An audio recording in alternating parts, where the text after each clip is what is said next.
저는 오늘 사도행전 3장 1절에서 10절의 말씀을 가지고 같은 발걸음 달라진 삶이라는 제목으로 아버지 하나님 말씀을 대언하고자 합니다. 매번 어쩔 수 없는 것 같아요. 이 코로나라는 단어가 빠질 수가 아직은 없는 것 같아요. 빨리 다른 조금 더 좀 행복한 그런 말들이 오고 갔으면 좋겠는데 얼마 전에도 길을 가다가 갓난아기가 엄마 품에 이렇게 길을 가는데 엄마 품에서 그 아이의 마스크를 이렇게 써져 있는 모습을 바라보면서 쟤는 이제 한두 살 먹었을 텐데 쟤는 태어나면서부터 마스크를 썼어야 됐고 어디를 나가면 반드시 마스크를 써야 된다는 것으로 생활해 왔을 테니 마스크를 벗어도 된다라는 그런 말을 못 들어봤을 거 아니에요. 그죠? 참 10여 년, 20년 전에는 옛날에 영화에 그런 게 등장했었거든요. 환경이 너무 오염돼서 사람들이 일상생활에도 그 방독면 비슷한 걸 막 쓰고 다녀야만 하는 그런 영화를 보면서 그래, 환경이 위험하긴 하지. 그냥 공상과학 그런 것만으로 여겼는데 지금 이제 2020년도 그 정도에 태어난 우리 아이들은 그게 일상인 거죠. 이걸 벗으면 큰일 나는 거예요. 엄마한테 혼나는 거죠. 그러니까 항상 이 마스크는 붙어서 쓰고 다녀야 되는 거예요. 그 아이들에게는 공상과학이 아니라 현실이죠. 나중에 그 아이들이 엄마가 이제 놀이터 갈 때 마스크 벗어도 돼? 그럼 뭐라고 얘기할지, 엄마 안 되잖아 왜 이래? 그렇게 나올지, 아니면 와 엄마 마스크 벗으니까 너무 좋다 할지, 참 너무 좋다 하게 될 줄 믿습니다. 그날이 빨리 오게 되기를 소망합니다. 정말 빨리 오게 되기를 소망합니다. 이런 좀 아픔도 있지만 또 한편으로는 아마 이 시간에도 예배하신 우리 성도님들 중에는 우리가 정말 부득이하게 저희도 성전에 성도님들이 오지 못하던 때도 있었고 이곳에서 예배를 드리고 싶어도 그러는 중에 인터넷으로 예배를 드리면서 내가 하나님 성전에 나가서 예배당에 나가서 예배하는 것이 얼마나 좋은지, 그래서 그것을 갈급해하는 마음들이 더 커진 분들도 있었어요. 요즘 읽고 있는 책을 보니까 4월 달에 설문을 했었습니다. 그 중에 이 코로나 기간을 지나면서 신앙이 더 하나님 앞에 예배하는 것과 내 신앙이 더 성장했다, 이 코로나 기간을 통해서 라고 생각하는 분들이 몇 프로나 될까, 여러 가지 설문을 하면서 그 퍼센테이지가 나왔습니다. 그 코로나 기간 동안에 내 믿음이 더 성장했다라고 하시는 분이 14%밖에 안 됐습니다. 14%. 그러니까 우리가 예배의 형식이 바뀌어서 인터넷으로도 예배를 드리고 또 거기서 때로는 내가 우리 본교회 방송뿐만 아니라 어떤 교회는 작은 교회는 그런 것도 할 수 없던 성도님들은 큰 교회 방송 그런 걸 보면서 예배를 드렸던 분들, 처음에는 좋았을지 모르겠지만 또 이렇게라도 예배를 드릴 수 있으니까 좋았을지 모르겠지만 어쨌든 그 기간 동안에 힘들고 어려웠다는 거예요.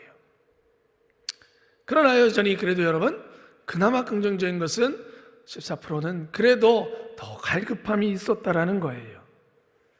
여러분들은 어떠셨습니까? 여러분들은 더 갈급하셨습니까? 더 예배하고 더 마음껏 소리치고 아마 갈급하셨을 것 같아요. 지금도 여러분들 성전에 와서 예배 드리시고 찬양하시면서도 마스크를 쓰고 계시는데 찬양하는 거 좀 답답하고 기도하는 거 답답하죠? 빨리 벗고 하고 싶죠? 그 갈급함을 여러분들이 잊어버리지 좋겠어요. 그것마저 우리가 잊어버려진다면 우리의 신앙은 제자리 걸음이 될 것 같아요. 여러분, 사람은 변화할 수밖에 없습니다. 변화해야만 합니다. 코로나19를 지나면서 긍정적인 변화도 있었고 또 부정적인 변화도 있었습니다. 어쨌든 중요한 건 계속 변한다라는 것이죠. 그런데 정말 우리가 변해야 될 그런 순간들이 있습니다. 어쩌면 이 변화는 회복이라는, 우리 교회 안에서는 회복이라는 표현이 더 좋을 것 같아요. 왜냐하면 원래 하나님께서 우리를 만드셨던 아담과 하와를 통하여 우리를 창조하시고 만드셨던 그 목적으로 다시 돌아가는 것이거든요. 누구를 통하여? 예수 그리스도를 통하여 시작점이 되어지고 그분과 동행하면서 또 믿음의 생활을 통해서 어쩌면 다시 하나님이 우리를 만드실 때 그 모습으로 우리는 회복해 가는 거예요. 그래서 그리스도인의 변화는 어쩌면 내가 우리 흔히 얘기하는 진화론자가 얘기하는 진화가 아니라, 더 나아가는 방향이 아니라 원래대로 찾아가는 방향이에요. 그게 우리 그리스도인의 변화가 아닐까 싶습니다. 저와 여러분들은 이미 그 변화를 경험한 사람이에요. 누구를 통하여? 예수 그리스도를 통하여 거듭남의 은혜를 입었기 때문이죠. 거듭남이라는 것이 무엇입니까? 죄의 자녀였던 우리가 예수 그리스도를 통하여 하나님의 자녀로 회복되어졌다라는 것입니다. 할렐루야! 할렐루야! 여러분, 이 그 은혜보다 더 큰 은혜는 없습니다. 여러분 맞습니까? 인정하십니까? 네, 우리 예라고 한번 해보실래요? 인정하십니까? 네, 맞아요. 인정해야 돼요. 우리 스스로가 그래, 나는 죄의 자녀였었는데 예수 그리스도로 말미암아 내 죄사함을 입고 죄 용서함을 받고 내가 하나님의 자녀가 되었습니다라는 인정. 왜 제가 인정이라고 얘기하느냐? 이것은 법적인 용어이기 때문이에요. 법으로 우리는 죄인이었어요. 그러나 예수 그리스도로 말미암아 이제는 법적으로 누가 뭐라 그래도, 너 아니야 라고 누가 뭐라고 외쳐도, 아니, 나는 이제 예수 그리스도로 말미암아 의인된 자요, 나는 하나님의 자녀라 당당히 말할 수 있는 것입니다. 그러기에 여러분과 제가 이것을 인정하고 살아가기를 바랍니다. 그리고 누구 앞에서라도 그 인정됨을 말할 수 있게 되어지기를 간절히 소망합니다. 오늘 본문의 말씀에는 성령 하나님께서 이 땅에 임하시고 주님의 제자들을 통해서 일어난 구체적인 변화의 삶을 보여줍니다. 이미 지난주에 우리가 성령 하나님께서 예루살렘 교회 믿음 공동체에는 어떤 변화를 일으키셨는지를 살펴봤어요. 그 중에 많은 사람들을, 주님을 모르고 주님을 예수 그리스도로 나의 주로 영접하지 않는 유대인들에게, 또 예루살렘 사람들, 유대 사람들에게 칭송을 받았던 그 이유 중에 하나는 그 믿음의 공동체가 자신의 물건들, 소유욕을 버려버리고 서로 공용하여 나누어 쓰는 그 삶을 살기 시작했다라는 거였어요. 특히 여러분들 아는 것처럼 화폐라는 것이 나오기 시작하면서 화폐라는 것에 의해서 가치에 대한 평가가 매겨지기 시작하고, 그 화폐를 통해서 모든 것들이 사고 파는 것들이 통용되면서 사람들은 이제 편한 것을 쫓기 시작하고 그 화폐를 통하여 뭔가를 해결해 나가려고 합니다.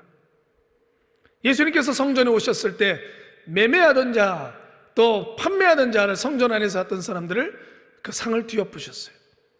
그것은 멀리서 성전 안에 자신의 재물을 가져와서 정성껏 긴 시간 그 재물을 준비하고 또 상처 입을까봐 조심조심하고 가지고 와서 하나님 앞에 드렸던, 예루살렘 성전에서 드렸던 것을 불편하니까 돈을 들고 와서 성전에서 사는 겁니다. 성전 앞에서 재물을 사는 겁니다.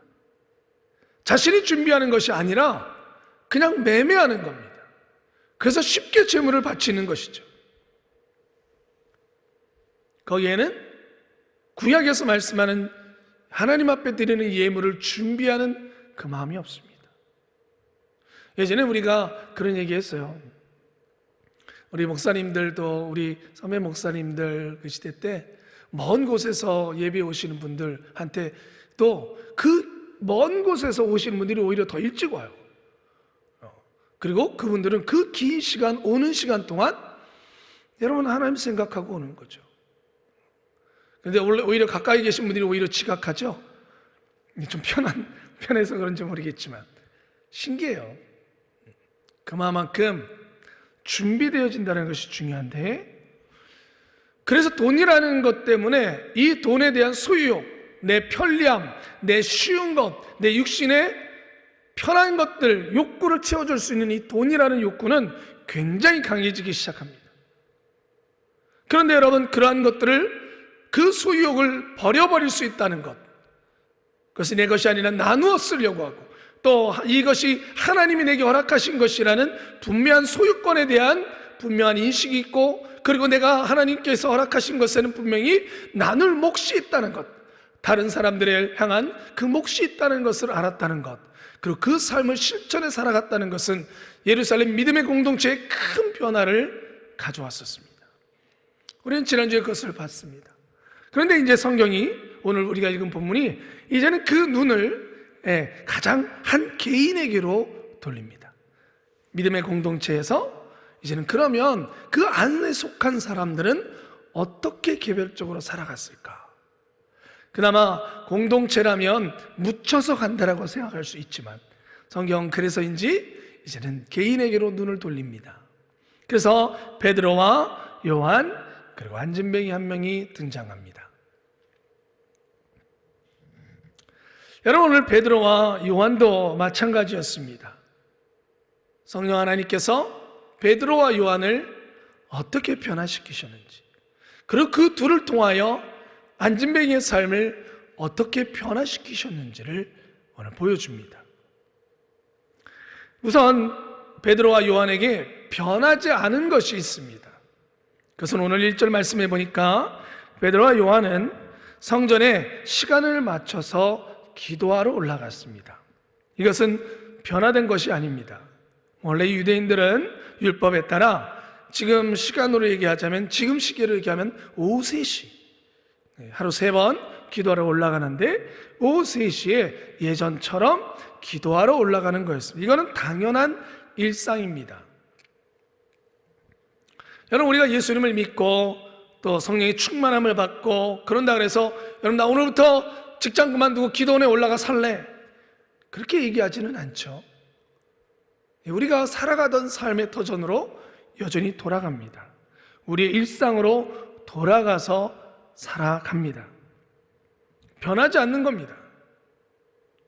그런데 오늘 말씀해 보니까 베드로와 요한이 일상에 따라 걸어가는데 거기에 또 하나 변하지 않은 한 사람이 앉아 있었습니다. 그 사람은 안진뱅이입니다. 태어날 때부터 안진뱅이입니다. 장애를 가지고 있는 분입니다. 이 사람은 거기서 어려서부터 구걸하며 살아갔습니다. 항상 동일한 그 시간에 그 자리에 있었습니다. 어쩌면 베드로와 요한도 그 사람을 익히 알고 있었을 것입니다. 왜? 그 사람도 매번 거기에 와 앉아 있었던 사람이거든요. 거기에 그 사람에게도 어떤 변화도 없었습니다. 지금껏 매번 똑같은 시간에 누군가 자기를 데려다가 그 주변의 사람이 거기에 앉혀주면 여전히 똑같이 거기서 구걸을 하는 그런 삶입니다. 심지어 이 사람은 여전히 성전 문 앞에 앉아 있습니다. 왜냐하면 성전에 들어갈 수 없는 사람입니다. 장애가 있거나 이런 질병에 걸린 사람들은 유대율법에 성전에 들어갈 수 없게 되어져 있었습니다. 그러기에 이 사람은 매일같이 성전 문 앞에 앉아서 구걸하는 것만이 그 사람이 할 수 있는 유일한 삶이었습니다. 오늘 우리가 읽은 그날도 변하지 않은 그 일상이 시작되어졌습니다. 그런데 달라진 것이 하나 있습니다. 그것은 베드로와 요한이 그전과 다르게 그 안에는 마가다락방에서 성령의 충만함을 입었다는 것입니다. 이제는 베드로와 요한의 삶이 아니라 성령 하나님의 지배하시는 삶으로 변화되었다는 것입니다. 여러분, 성령 충만은 어떤 현상이 아니라 이 성령 하나님께서 우리를 지정의 모든 부분을 지배하시는 것입니다. 우리가 기도할 때마다, 성전에서 예배할 때마다 성령님 인정합니다, 환영합니다, 모셔드립니다. 인정합니다라는 거예요. 뭘 인정합니까? 성령님의 존재를 인정할 뿐만 아니라 성령님이 나를 지배하심을 우린 인정하는 것입니다. 여러분들 그렇게 되기를 소망하십니까? 여러분, 우리가 거룩함이란 다른 것이 아닙니다. 성령님의 지배하심을 받는 겁니다. 베드로와 요한의 큰 변화 중, 그가 일어났던 큰 변화는 바로 그 성령님이 이제는 베드로와 요한을 지배하신다는 겁니다. 올라갑니다. 성령 충만했던 베드로와 요한에게 성령님이 첫 번째로 변화를 시키십니다. 바로 눈의 변화입니다. 그들의 보이는 것이 바뀌어졌습니다. 여러분, 바라보는 것이 바뀌어지는 것, 그것은 우리의 변화의 출발점이 되어집니다. 왜? 사람은 모든 욕심과 모든 변화는 안목의 정욕이라 그랬습니다. 보이는 것에서 시작합니다. 그래서 성령 하나님께서 우리를 충만하신 성령님께서 변화시키실 때 출발점은 보는 것을 바꾸시는 겁니다. 내가 관심 갖던 것, 내가 유심히 바라보던 것들을 바꾸시는 겁니다. 여러분, 오늘 베드로와 요한에게 주목하여 보게 하셨다라고 기록되어져 있습니다. 그냥 보이는 풍경은 안 바뀝니다. 여러분, 직장을 가도요 똑같습니다. 여러분들 의자가 모르겠습니다. 오늘 예배를 끝나고 집에 들어갔더니 또 새로운 가구가 하나 들어왔을 수도 있고 뭔가 하나 바뀌었을 수도 있을 거예요. 그러나 우리의 일상이 큰 변화들이 없습니다. 보이는 것은. 하지만 우리가 무엇을 주목하여 볼 것인가, 이것은 변화될 수 있습니다. 성령님은 우리를 무엇을 주목하여 보는가를 바꾸어 주십니다. 그것이 베드로와 요한에게 일어났던 첫 번째 변화였습니다. 베드로와 요한은 항상 똑같은 자리로 올라가고 똑같은 자리에 있던 안전명인데 성령님 그들의 눈을 돌려서 그 사람을 주목하여 보게 하신 것입니다. 이것이 변화의 출발점입니다. 여러분과 저는 주님을 믿기 전같이 요즘 매번 이렇게 주일날 예배를 드리고 월요일날 직장에 나가면 여러분들의 눈은 어떻습니까? 무엇을 주목하십니까? 우리 한국에 복음을 전했던 언더우드 목사님이 계십니다. 그 목사님이 처음에는 은혜를 받고 인도로 갈 것을 결심했었습니다. 인도 선교사를 바라보았습니다. 그러는 중에 1882년 말에서 1883년 초에 미국의 한 지역에서 논문이 하나 발표가 됩니다. 그는 한미 수호 동상조약과 관련해서 한국이라는 나라를 소개하는 겁니다. 1200에서 1300만 명 정도 되는 인구의 그 작은 나라에 아직 복음이 들어가지 않았습니다 라는 논문 겸 보고서가 그 언더우드 목사님이 있는 신학교에 발표가 되어졌어요. 하지만 언더우드 목사님은 나는 인도로 선교를 가야 된다라고, 하나님이 나를 인도로 보내셨다라고 결심하고 또 기도하고 준비하고 있었습니다. 확신을 가지고 있었어요. 그래서 그걸 준비하면서 1년간 의학 공부를 하기도 했습니다. 또 다른 사람이 누군가 한국이라는 곳은 가겠지, 누군가 다른 분이 보냄을 받겠지라고 생각하고 있었어요. 그리고 또 심지어 미국 언더우드 목사님이 계신 신학교를 중심으로 한국이라는 나라를 가는 것은 아직은 시기상조다, 이런 분위기가 팽배해져 있었습니다.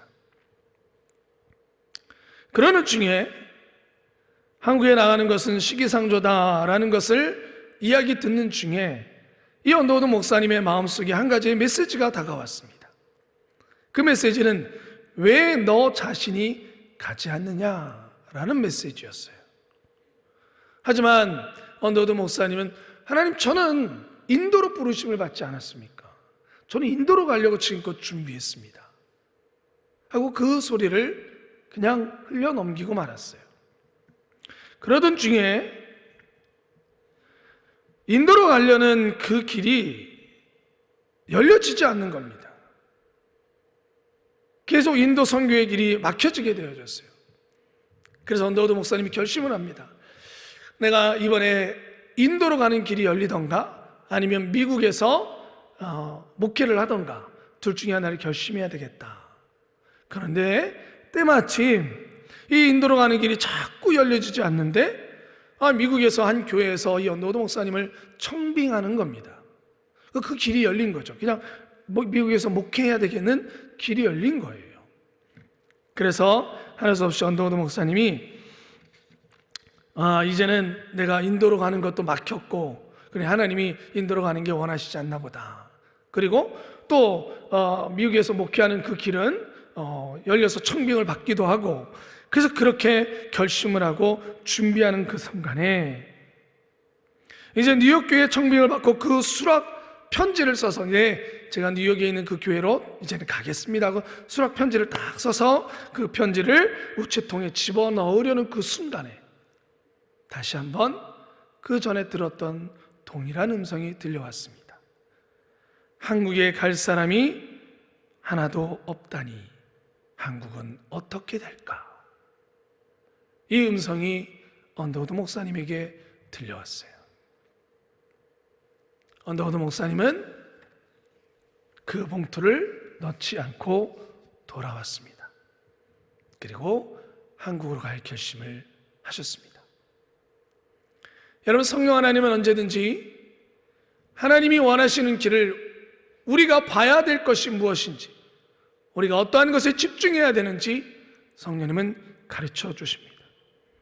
우리가 코로나19를 지나면서 여러분들의 눈은 더 하나님을 갈망하는 눈이요, 성령님 앞에 더 예민한 눈이 되어졌는지, 아니면 힘들다 어렵다 하기 때문에 내 삶의 땅으로, 내 삶의 자리로 그 눈이 돌아가 있지는 않은지 여러분들은 어떻습니까?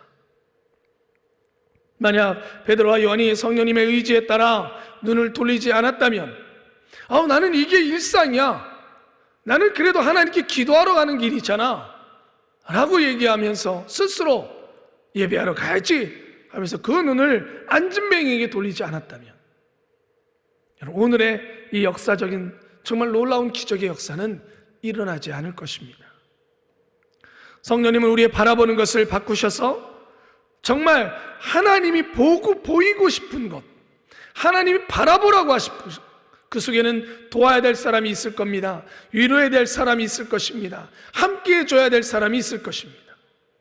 하나님이 우리에게 보라고 하시는 것에는 하나님을 필요로 하는 사람들이 있습니다. 사랑하는 성도 여러분, 여러분들의 눈을 바꾸시는 주님의 성령님의 역사에 순종하시기를 주님의 이름으로 축원합니다. 여러분과 저의 눈이 그 말씀 앞에 순종하여 변화되어 올바른 것을 바라볼 수 있기를 주님의 이름으로 축원합니다. 둘째로 베드로와 요한에게 변해진 것이 있었습니다. 그것은 이 땅에 대한 소유에 대한 가치관의 변화였습니다. 올해 예루살렘 교회에서도 바라봤지만 베드로와 요한은 그 안전뱅이를 향하여 이렇게 얘기합니다. 나에게는 은과 금과 은이 없습니다. 여러분, 안전뱅이에게 금과 은이라면 최고의 자비 아닙니까? 그에게 가장 필요한 것이 무엇입니까? 그 현실 속에서 금과 은이죠. 그의 삶을 조금 더 윤택해 줄 수 있습니다. 어쩌면 뭔가 치료를 받으러 갈 수 있을지도 모르겠습니다. 하나님을 모르는 사람들에게 있어서 그 안전뱅이에게 최고로 필요한 것은 금과 은입니다. 아니, 어쩌면 우리들에게도, 이 땅을 사랑하는 우리들에게도 마찬가지일지도 모릅니다. 여전히 주님을 믿는다고 하면서도 우리가 구하는 것도 금과 은일지도 모릅니다.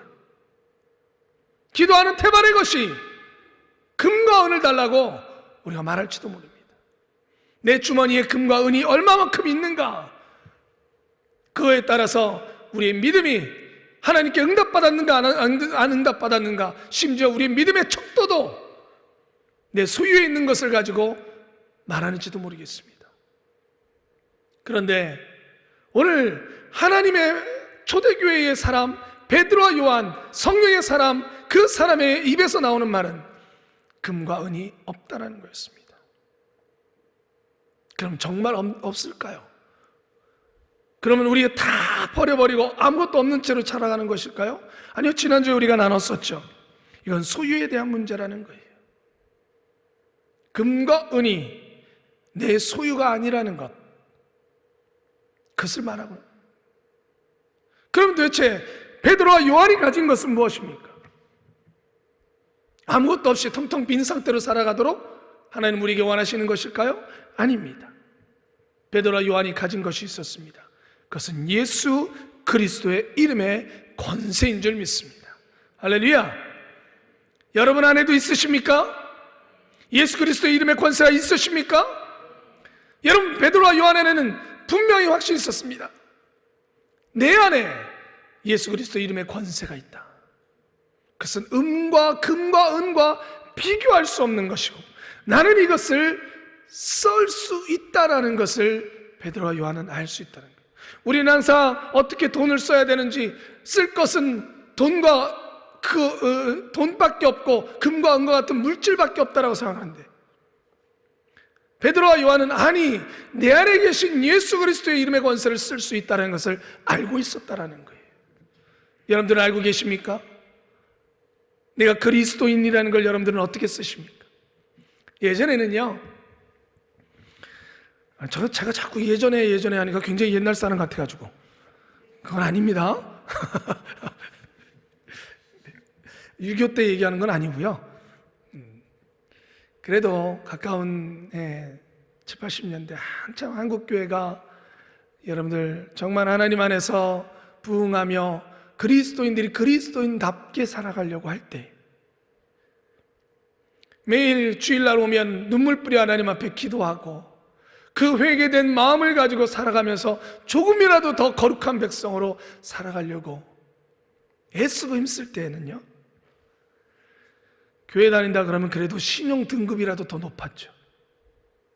뭔가 이야기를 하면서 할 때, 저 교회 다닙니다. 그러면, 그러세요? 그러면 좋은 의미로 받아들이고, 돈을 빌려줘도 1,000원이라도 더 줄 수 있는 사람.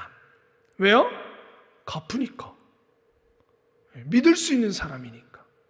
그래서 예전에는 교회 다닙니다. 예수님 믿습니다. 그러면 그 이름을 말하는 것이 그 사람은 우리들에게 큰 이득이었어요.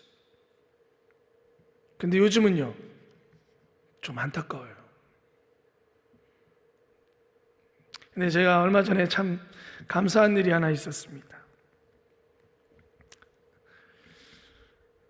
아침에 제가 이제 집 이사를 오면서 특별히 신방하거나 요즘에 이제 교무팀에 있다 보니까 자동차 쓸 일이 많이 없어서 자전거를 타고 좀 가끔씩 출근을 합니다.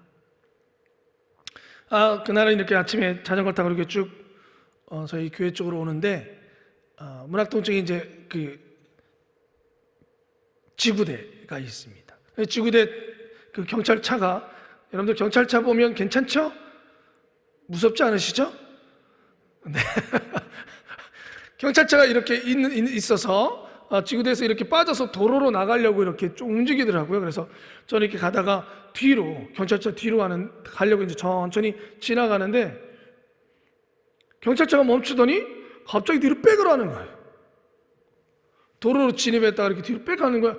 제가 지나가는데, 하면서 이렇게 꽝 하고 부딪혔어요. 그런데 이제 감사하게도 넘어지지는 않았어요. 저도 브레이크를 잠깐 속력을 그렇게 급하게 내지는 않았었으니까. 뒤에서 꽝 부딪히는 거예요. 그러니까 하필이면 내리는데 누가 내렸겠어요? 경찰분들이 내렸죠. 만나고 싶지 않은 분들인데 경찰분들이 내린 거예요. 그래서 어떠시냐고, 어떻게 하시냐고. 그래서 괜찮다고.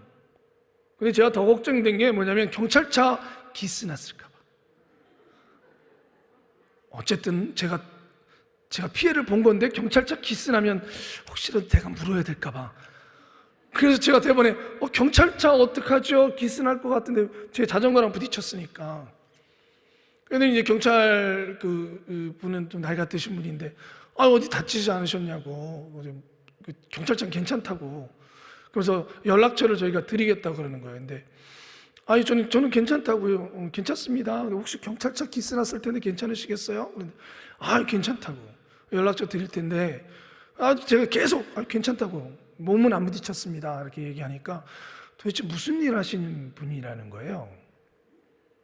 그래서 순간 여러 생각이 들었지만 제가 목사입니다 라고 얘기를 했어요. 그래서 안 믿는 눈치인 거예요. 그래서 안 되겠다, 지역 이름을 대야 되겠다. 그래서 제가 인천 순복음교회 목사입니다 그랬더니 그분이 이렇게 뭐라고 이야기하시냐면, 어쩐지 역시, 이렇게 얘기를 하시는 거예요. 그러면서 보통은 이렇게 부딪히면 사고 처리를 하고 막 그러는데 어쩐지 역시, 이렇게 얘기를 하세요. 그래서 연락처를 주시겠다는 걸, 제가 몸이 부딪히지 않았습니다. 다행히 제 자전거가 부딪혀서 전 다치지 않았습니다. 괜찮습니다 하고 이렇게 자전거를 타고 오는데, 나중에 생각해 보니까 자전거가 망가졌으면 어떡하지? 그 생각은 들더라고요. 연락처 받아 놓을 걸 그랬나? 근데 자전거를 타고 이렇게 교회로 오면서 기분 좋았던 게 하나 있어요. 우선 제가 다치지 않은 거에 대해서 되게 감사했고, 또 한 가지, 어쩐지 역시 라는 말이 참 기분이 좋았어요.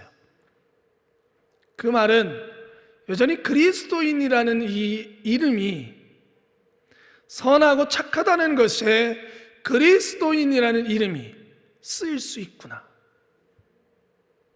하나님의 사람이라는, 기독교인이라는 이름이 선한 일을 하는 사람들의 이 명찰이 될 수 있구나. 이게 참 감사하더라고요. 굉장히 기분 좋은 아침이었어요. 또 감사한 건 자전거도 잘 갔어요. 망가졌으면 되게 좀 후회할 뻔했는데. 사랑하는 성도 여러분, 여러분들이 그리스도인이라는 것, 내 안에 예수 그리스도가 함께하고 있다는 것을 어떻게 쓰십니까? 사용하십니까? 아니면 꼭꼭 숨겨놓고 계십니까? 물론 우리가 입 바깥으로 나는 기독교인입니다, 나는 그리스도인입니다 라고 말할 때는 분명 우리가 그 삶에, 그 이름에 책임을 져야 됩니다. 그러나 그 책임이 무서워서 꼭꼭 숨기고 계시진 않습니까? 주님이 쓰라고 하는 그 이름 앞에, 그 이름을 우리는 입 닫고 있지는 않습니까? 베드로와 요한을 변화시키셨습니다. 금과 은은 없었으나 그 안에 계신 예수 그리스도의 이름의 권세를 말하게 하셨습니다. 할렐루야! 여러분, 지금도 우리는 그것을 쓸 수 있습니다. 여러분들이 선함을 행하는 곳에 내가 잘나서가 아니라, 내가 인격적으로 뛰어나서가 아니라, 내가 그리스도인이기 때문에, 예수로 말미암아 거듭난 사람이기 때문에 그 그리스도의 이름을 쓰는 것입니다. 저와 여러분들이 이 이름을 사용할 수 있게 되기를, 이 지금 살아가는 우리 삶에도 사용할 수 있게 되기를 주님의 이름으로 축원합니다. 마지막으로 그 이름을 썼을 때 누가 변했습니까? 안전뱅이가 일어나는 변화가 일어났습니다. 할렐루야! 여러분, 우리가 그 이름을 쓸 때에, 그리스도인이라는 이름을 쓸 때에 분명히 주님의 능력의 권세가 지금도 역사하셔서 안전뱅이와 같은 인생을 살아가는, 아니 우리도 이전에는 그 안전뱅이와 같은 인생을 살아왔습니다. 누군가 우리에게 그 이름을 들려주었기 때문에 저와 여러분들이 이 자리에 있을 수 있는 겁니다. 마찬가지로 여러분, 우리도 그 이름을 써야만 합니다. 평생 안전뱅이로 있던 그 사람은 예수 그리스도의 이름으로, 능력으로 변화가 일어났습니다. 첫째는 무슨 변화가 일어났습니까? 신체의 변화가 일어났습니다. 그가 구했던 것은 돈이었습니다. 그러나 정말 그에게 필요했던 것은 나음이죠. 하지만 그가 살아가는 삶의 현장 속에서는 생각할 수가 없었던 것이었어요. 태어나면서부터 평생 앉아 있었는데 걷는 법을 알았겠습니까? 걷는다는 상상을 했었겠습니까? 이미 그의 눈이, 그의 생각이 다 닫혀 있었어요. 바라볼 수 없는 꿈입니다, 내가 걷는다라는 것은. 그러나 그를 만드신 하나님은, 그를 창조하신 예수 그리스도의 능력은 그 모든 닫혀진 것을 무너뜨려 버리신 거예요. 주님의 능력이라면 나는 걸을 수 있다는 것이죠. 할렐루야. 여러분, 그러한 사람들이 필요합니다. 자녀들이 예수님을 믿다가 아직 예수님을 영접하지 않은 자녀들을 놓고 많이 기도하시는 분들이 계십니다. 그럴 때마다 제가 이렇게 기도하라고 좀 부탁을 드립니다. 그냥 믿게 해달라고 기도하지 마시고, 이미 사단의 권세를 통해서 죄의 권세가 그 눈을 닫고 생각을 닫고 귀를 닫고 다 닫아놨으니 예수 그리스도의 이름으로 그 눈과 귀와 그의 생각과 가치관을 열게 해달라고 먼저 기도하라고 제가 부탁을 드려요. 여러분, 그 이름의 권세를 그렇게 쓰셔야 됩니다. 하나님, 저희 아이가 귀가 닫혀서 복음을 듣지 아니하고 눈이 닫혀서 성경을 보지 아니하고 하나님, 울려 퍼지는 하나님의 찬송 소리도 들리지 않습니다. 주여, 그 귀를 열어주시고 그 눈을 열어주시옵소서. 나사렛 예수 그리스도 이름으로 명하노니 닫혀진 귀야 열릴지어다. 여러분, 이름의 권세를 쓰십시오. 안전맹이가 예수 그리스도의 이름을 들었을 때에 그의 모든 생각들과 그의 닫혔던 육신의 것들이 열려지게 된 줄 믿습니다. 또 하나 놀라운 변화가 일어났습니다. 그가 오늘 말씀해 보니까 그가 걷게 되어지니 어떻게 했더래요? 성전에 들어가. 할렐루야. 놀라운 변화입니다. 여태까지는 병들어서 성전에 들어갈 수 없었습니다. 그러나 이제는 신체가 나아지는 것뿐만 아니라 그가 집으로 달려간 것이 아니라 성전으로 들어갔다는 것입니다. 이제는 그는 하나님을 예비하고 하나님을 찬미할 수 있는 신분으로 변화됐다는 것이죠. 사랑하는 성도 여러분, 이것이 놀라운 변화입니다. 그는 자신의 육신을 향하여 달려가지 않았습니다. 자기를 낳게 하신 분이 누구신지 알았고 그러했기에 그는 성전을 향하여 뛰쳐들어갔다는 거예요. 여러분, 지금 우리 주변에도 우리를 통하여 성전으로 나와야 될 영혼들이 너무나 많이 있습니다. 여러분, 내일 여러분들의 삶의 현장에 나가면 하나님이 보여주시는 그 사람은 성전으로 나와야 될 사람입니다. 육신에 매여있던 육신이 치료가 되어지고 영혼이 죄악 가운데 있었던 그 사람의 영혼이 풀림을 받아 하나님을 찬미하며 노래하는 예배자로 나아가게 된 것, 이 변화가 그에게 일어난 변화인 줄 믿습니다. 여러분, 이 변화가 여러분과 저에게도 일어날 때에 또 여러분과 저를 통하여서 우리 주변의 사람들이 이 동일한 변화가 일어나게 될 줄 믿습니다. 사랑하는 성도 여러분, 우리가 코로나19를 지나면서 다시 성령 하나님께 집중하기를 원합니다. 주변의 환경에 집중하지 마시고 내 안에 계신 성령님께서 나와 동행하시는 예수 그리스도를 어떻게 보게 하시는지 집중하십시오. 성령님, 우리를 변화시키셔서 세상에 묶여있는 것에서 자유케 하시기를 원하십니다. 우리가 변화된 삶에서 다시 옛사람의 모습으로 돌아가지 않고 성령님을 바라볼 것을 원하시고 땅을 바라보고 물질을 바라보고 나의 원하는 소유의 삶을 바라보던 우리의 눈을 바꾸셔서 하나님이 변화시키실 영혼을 바라보는 눈으로 변화되길 원하십니다. 우리의 입술은 우리 가운데 계신 예수 그리스도의 능력을 쓰는 입술로 변화될 줄 믿습니다. 그리고 여러분들을 통하여서 우리가 동일한 삶을 살아갔던 그 영혼들을 하나님께로 이끌어내고 그들의 삶도 변화시키는 놀라운 도구가 되어질 줄 믿습니다. 이 한 주간 여러분들에게 하나님의 역사가 함께 하실 것입니다. 성령님의 동일한 역사가 함께 하실 것입니다. 그 역사를 체험하고 감사함으로 다음 주에 나와 하나님께 영광 돌리게 되기를 주님의 이름으로 축원합니다. 아멘. 기도하겠습니다. 이 시간에 여러분들 성령님께서 오늘 듣게 하신 말씀을 기억하며 여러분들 안에 결단케 하실 것일 텐데 그 결단에 올바른 기도를 올려드리십시오. 주님의 말씀을 들었다면 우리가 결단하며 고백할 때에 예배는 하나님께 연락되어집니다. 성령님의 말씀에 따라 성령님의 기도에 따라 여러분들 기도하시기를 간절히 소망합니다.